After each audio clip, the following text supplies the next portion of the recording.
सरयू नदी के ये किनारे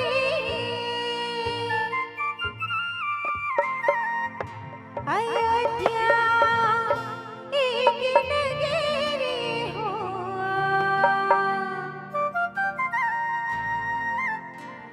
ललना राम ने अवतारे राजा के घर सोहारे हो।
डिगा डिगा हो डिगा डिगा डिगा लइका लगे लावो हो सब भाईरा डिगा डिगा हो डिगा डिगा डिगा लइका लगे लावो हो सब भाईरा डिगा डिगा हो डिगा डिगा डिगा लइका लगे लावो हो सब भाईरा।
जब तक जन बैठे ना तिकर मन से निवेदन करत हो।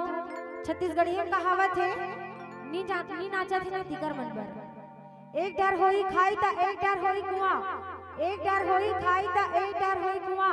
जे हमर नोनी सट्टे खड़े होके नाची ना, उकर मुड़ी मोई खसखस ले जुआ। चलो निवेदन कर देते भाई सबला खड़े होके नाचना है। और नोनी के दादा नोनी के दादी का कहा थे, टुकनी धरे के आवे गोरी ते मोहा बिनेला,